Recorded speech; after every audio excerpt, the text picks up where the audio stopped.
Hello, and welcome to the first video in the St. Vincent College Opportunity Office's Fred Talk series. These videos will supplement the conversations you will have on the topics of friendship, respect, excellence, and diversity in your Principles of Academic Success class. Together with your instructor and classmates, you will explore these elements of Fred Rogers' philosophy with special emphasis on how these concepts can bolster your success at the college and beyond. One of the most important themes of Fred Rogers' work across his life was the importance of friendship.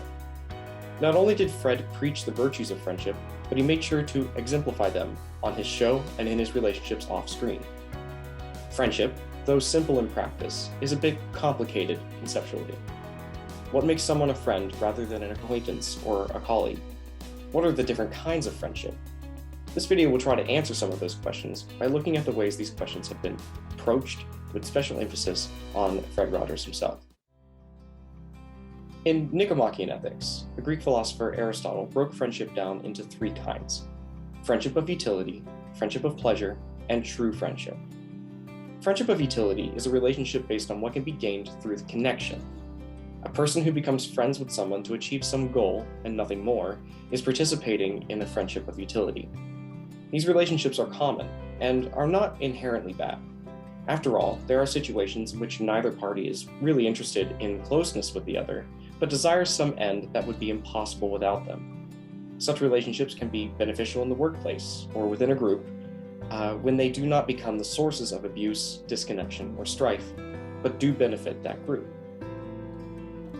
The second kind of friendship, the friendship of pleasure, is likely the kind that you have most commonly experienced, because people like to be around others, but may not be adept at building the true friendships that we will address in a moment.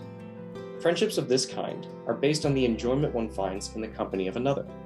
It can be the result of one's similarities with that other person, or from the pleasures each one gets from being with the other, despite of or because of those differences. The similarity with the relationship of, or the friendship of utility is obvious, as the members of the friendship remain connected as long as they can get something from it.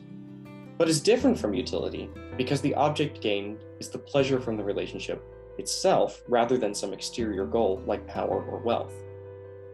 Friendship of pleasure is therefore also very much like true friendship in that way, but is missing one essential element.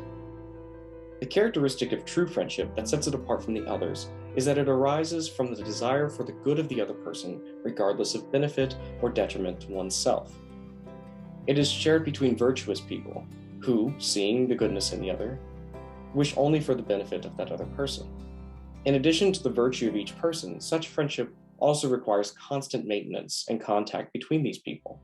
It must be practiced to remain true. For these reasons, such friendships are rare.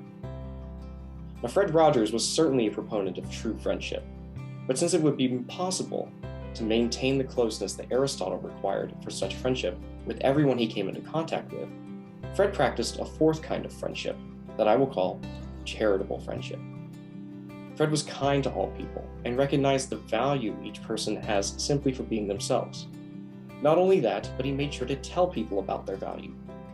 Everyone who met Fred got his undivided attention and the feeling of importance because of his generosity with his time.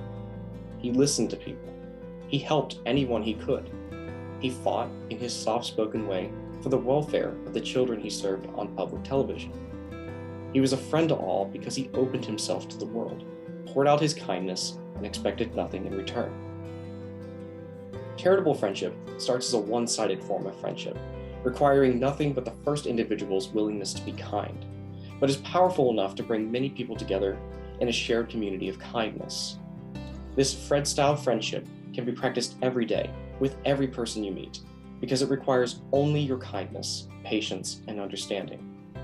These qualities and efforts are difficult for most of us, myself included, to develop and maintain over long periods, but they are worth pursuing because of the transformative power of them over ourselves, our friends, and our communities.